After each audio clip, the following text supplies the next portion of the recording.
Such a lovely day out today. After that whole fiasco I had in that creepy forest, I should just go in, make a little tea, and sit back, relax, and... Why, hello, little fairy. Is there something... Ah!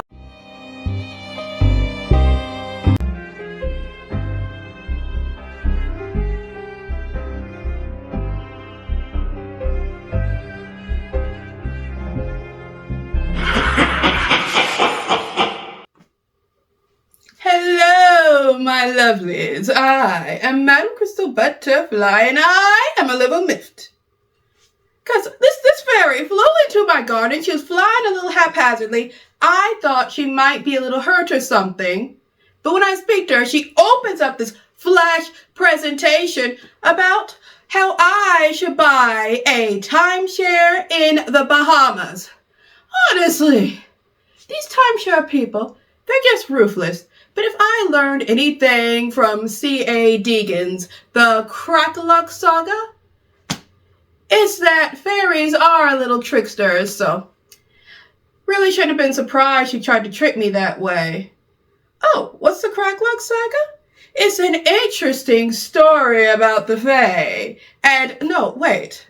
Before I start telling you all about this fairy story, I should tell you more about the brilliant mind that crafted it.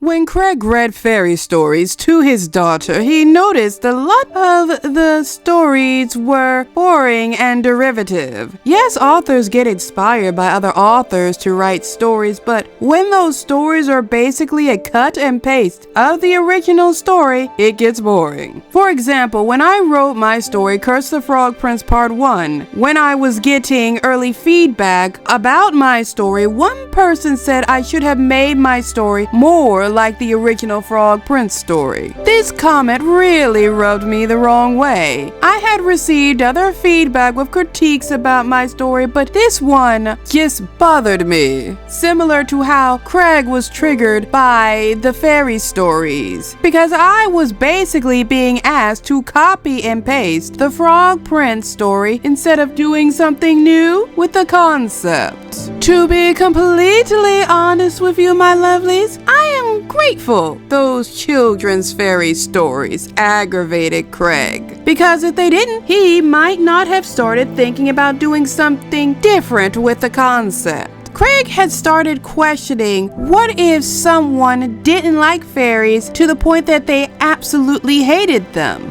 And more important than that, who would stop the person who hates the fairies from abusing a fairy? After thinking about this idea for a while, the ideas for the Cracklock Saga were born. As of the filming of this video, Craig has written 6 stories and is hard at work on his 7th book. He's planning to create more series in the future, along with more standalone books exploring the Cracklock world. Long before he started to take a deeper look into the world of the Fae, Craig already had interest in creating his own stories. It wasn't until 2019 when he seriously started to wonder if he could write a novel. He had already beta read for a number of authors, and he always had written short stories for fun, while considering if he should take the final plunge into the world of the author. He spoke to one of his author friends, who lent him a very sympathetic ear to his conflicted feelings about publishing a book. His friend told him to stop waiting around and publish his story. There was really no reason he shouldn't at least have given it a try. So, in May of 2019, he finally started writing his novel and realized he had no idea what he was doing. But that's okay. Despite the rough start, this story eventually evolved into books 1 and 2 of the Cracklock Saga. I asked Craig if given the opportunity to spend the day with a popular author, who would he pick? He told me, hands down, he would spend the day with the king of horror, Stephen King. He's been a huge Stephen King fan since he was a kid and collects first editions of King's books. He would absolutely love to get the author to sign these books for him after they get a chance to talk, of course. Craig is such a huge fan, he even stole his mother's copy of it. Also, Craig's mother, if you are watching this, please don't smack him too hard for stealing your book. Oh man, I did such a good job steeping this tea. All right, my lovelies. So, what was that? My lovelies, do you ever get a feeling like you're being watched? Jack Cracklock wouldn't. Teenagers don't believe in such things, but he is going to learn his imperfect life isn't what it should be. Little eyes watch out for him, whilst bigger ones seek him for their own ends. Haunted by the crazed family he never knew, Jack is in for a rude awakening of epic proportions. The Fae are in danger. Jack is going to have to get to the bottom of it all before it's too late. And that's a tall order when you have no idea who you really are. A fantasy adventure like no other, where worlds collide and monsters are not the only form of make-believe. Things are going to get complicated. Well, my lovelies, it turns out that I was being watched by my neighbor's ferret. Little thing likes to hop the fence from time to time and start patrolling around my yard like it's trying to protect it from something. Why, I don't know, but it's cute and it doesn't really mean any real harm. Anyway, one thing I absolutely love about Craig's story is that he uses more fairies from traditional folklore. Nowadays, in most popular media, you don't get a whole lot of that. They're more focused on fairies helping a young woman get all dolled up to marry a stranger, or bringing a puppet back to life. They don't really like to zoom in and look at what little wicked tricksters fairies really are. Today, when most people think of fairies, people envision magical beings who fight evil, or helping a young woman who really wants to go to a ball her stepmother banned her from. Originally, fairies were often said to be spirits of the dead or fallen angels. Too evil for heaven, but not evil enough for hell. The term fae, fairfolk, and fairy, as I mentioned, does refer to spirits with some kind of supernatural ability. However, it can be applied to any mythical creature. It's not really a term for just one type of supernatural being. It's a way to categorize a lot of supernatural creatures. That's why when you read a fairy tale, you're greeted by all kinds of interesting creatures. In Scotland, they are divided into the Seelie Court and the Unseelie Court. The Seelie Court is supposed to be composed of fairies that are extremely beautiful. They look to do favors for humans. However, if you make them mad, they will teach you a lesson. These types of fairies enjoy being active during the spring and summer months. Fairies of the Unseelie Court, however, are unfriendly and are usually active during the fall and winter months. These fairies like to harm humans just for kicks, and they prefer to travel in the dark. They also like to steal human children because they cannot have children of their own.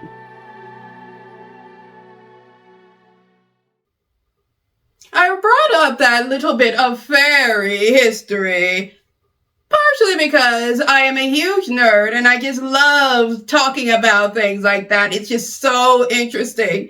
But also because I want to reference how Craig took themes from those old stories with those fairies and twisted it to craft a new and very interesting story. Now we'll talk more about the Fae in just a moment, but first, let's say hello to Jack! Jack Cracklock is the only son of David and Samantha Cracklock. After Jack's father passed away, life has been hard for his mother. She struggles to keep a roof over their heads and put food on the table. Wishing to help alleviate some of his mother's burdens, Jack started to earn money by doing a paper route and very small jobs for people around town. Now, since Jack is pretty much broke, he flies under the radar of the twin bullies, the LaFay twins, who are the typical school bullies, always looking to shake someone down for money instead of getting a part-time job. Now, where they have no interest in dear Jack, sadly, they do have their eyes set on a boy named Jimmy. Jimmy is not a bad kid. He's very sweet and likes to help people. His only problem is he needs to learn to stop running his mouth. This habit has made the twins more aware of him and that he has some money on him, so they attacked him. Unbeknownst to everyone, when the LaFay twins go out to do their bad deeds, they are followed by this red goblin-like fairy who encourages their worst behavior. Now, this fairy is in no way responsible for the twins being wicked people. They just have a bad attitude, and this fairy piggybacks off of it because he finds it amusing, and he's able to use his influence to get them to act worse and plant very cruel ideas in their head.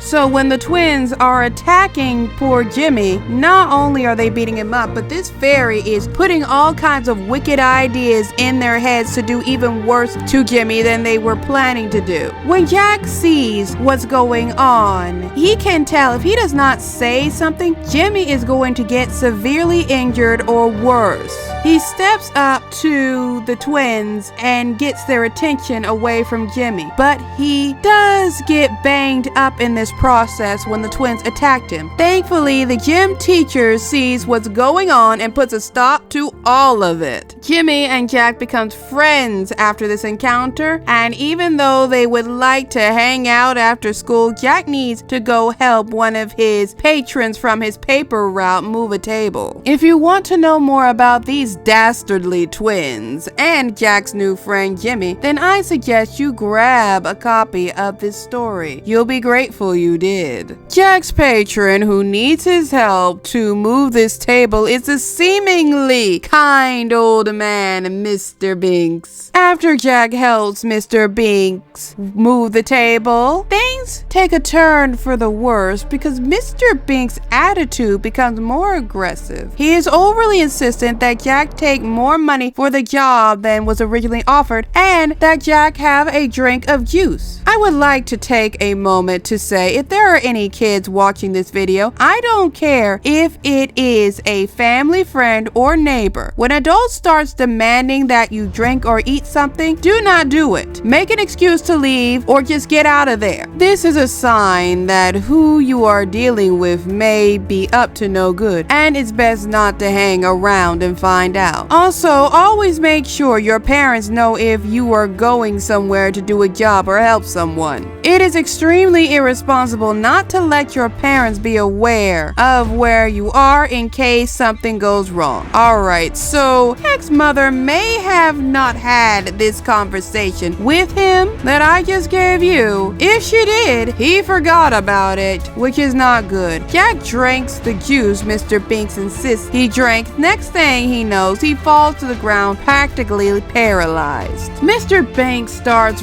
rambling about how Jack has been chosen to help with some kind of harvest, which is going slow because the Fae were avoiding the house. Evidently, Jack has absolutely no idea what the hell this man was talking about, but he didn't know he needed needed to get the heck out of there. However, Jack's body was still pretty limp and his vision is hazy. His vision does begin to clear a little bit, but when he starts to look at Mr. Binks, the man looks entirely different and has changed into some kind of monstrous form. Jack regains some of the feeling in his legs and proceeds to try to escape, and as he attempts to run away, he runs into two small goblins who work for Mr. Binks. How is Jack going to get out of this situation, especially when he is feeling very sick from that juice? Well, you'll just have to grab a copy of this book to find out. Mr. Binks and those twins are definitely some unsavory individuals, but they do not even hold a candle to the more wicked side of the Cracklock family. But before I tell you about the evil relatives, let's take a moment to talk about the good Cracklocks. Sometime after Jack's harrowing escape from the evil clutches of Mr. Binks, he ends up unconscious in the hospital for a week. When he wakes up, he is blind, however, he still can see light, which helps him get around to a degree. Jack's mom is at the hospital with him, and she wants to stay with her child, but she has to work. If she doesn't go back, then they won't have a place to live. So she calls his aunt Elsie for help. Without hesitation, Elsie rushes over to help out with Jack, and shortly after she arrives and examines Jack's situation, unbeknownst to his mother, she tells Jack a secret about who he really is. Jack's real last name is Cracklock, not Crackly. And the reason he can't see is because a spell known as a glamour was placed on him by his father. Shortly after Jack regains his eyesight and accepts that he can see fairies, his aunt starts teaching him how to perform different glamours. The knowledge that he can do this, along with the fairy world, was hidden from Jack by his father out of his father's desire to protect his family from the wicked side of the Cracklock lineage, who apparently are up to something very evil. Now Jack must learn as many spells as his aunt can teach him as quickly as he can, because they don't know how long they have until the other Cracklocks make them a target. In the beginning, I told you, this author first got the idea for this story by asking, what kind of person would want to hurt a fairy? Well, the more wicked side of the Cracklock family answers that question in a scary way. The other Cracklocks believe fairies to be demons and seek to exterminate them in violent ways. In the story, two of the extended family members are Anastasia and her son Benedict. When I read about these two, I was just absolutely disgusted by their behavior. Benedict gets pleasure out of torturing and ripping Fae apart. He also is all smiles and bubbly whenever he gets to hurt fairies, despite them never attacking him, unless attacked first. Worse, that mother of his is just absolutely cruel. This branch of the Cracklock family is extremely wealthy, and because of their wealth and lineage, Anastasia feels that most people are beneath her, not just Fae. For example, she hires the LaFae twins to help her track down Jack and his mother. They take the job excited to hurt Jack, and since they're going to follow Jimmy to find Jack, they're looking forward to attacking him too. I'm going to talk about what happens when the twins follow Jimmy later in the review. Now, the twins don't fully succeed at their job and have second thoughts about continuing. When they tell Anastasia, listen, we want out, we're not doing this anymore. Anastasia threatens to seriously mess them up and destroy their entire world unless they do what she commands them to do. Now, the LaFae twins, they are a couple of little shits who need to learn how to act better. But Anastasia is a grown adult. An adult should know better than to threaten a child like that, because when she threatens them, she really crosses a line. Although this did teach the LaFae twins it doesn't matter how big and bad you are, there's always somebody more powerful out there. In another scene, Anastasia gets arrested. I'm not going to say how she got arrested or why the Popo came after her. All I'm going to say is that she got arrested, then used magic to free herself. Upon freeing herself, she hypnotizes the arresting officer. She then asks the man if he has any family. When he says yes, she orders him to call his wife and 2 young kids and tell them goodbye. Afterwards, she wants him to go and drive into the river. When I read this scene, I wanted to slap this woman so much. This officer is innocent. He arrested her because she did the wrong thing. And she's so offended by him that she has decided, you know what? I am just going to have you kill yourself. And she's a mother. She has a child. She should know the pain a child would probably endure losing their parent. And she doesn't care. She doesn't even bat an eye. She feels not even a smidgen of regret at ordering this man to end his life, and doesn't even care about the people who will be affected by losing him. So all I can say about her is she is just one evil, disgusting human being.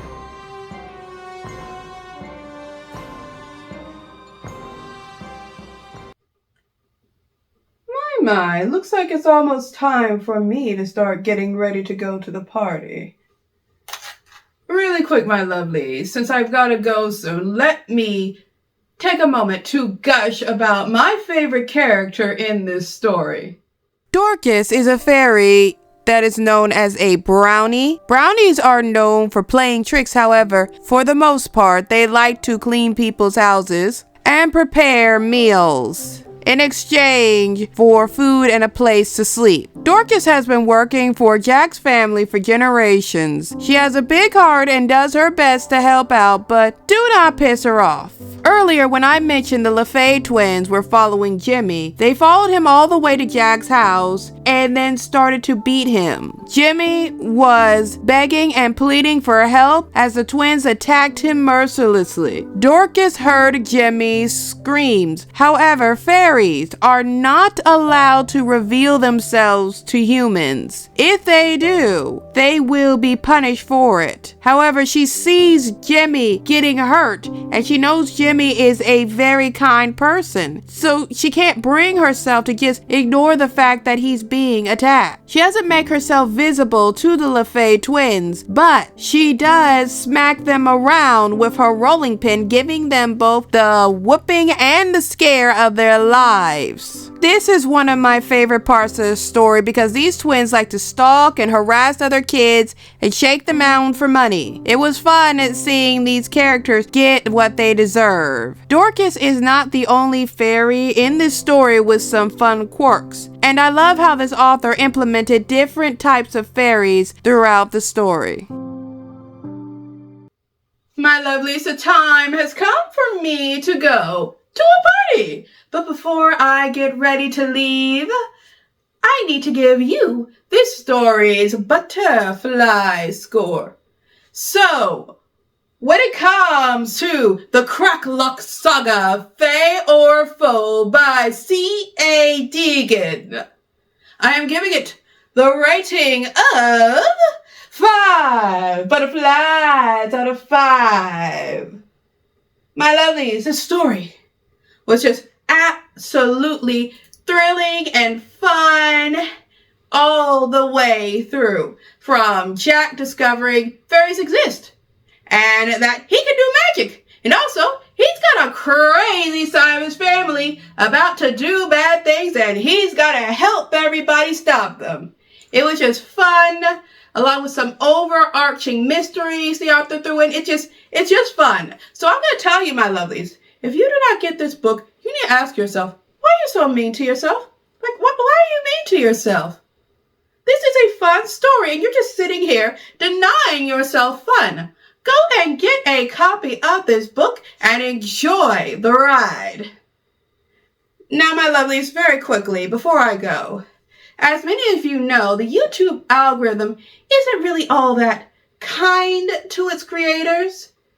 So please, if you enjoyed this video, give it a like, leave me a little comment, and if you have not yet, slap that subscribe button like it owes you money, and give that little notification bell a ring so that algorithm views me a little bit more favorably so I can bring you more exciting book reviews and tell you about some of the stories I have in the works. And with that, my lovelies, this video is a wrap. Now, if you please, come with me as we dance into a world of magic.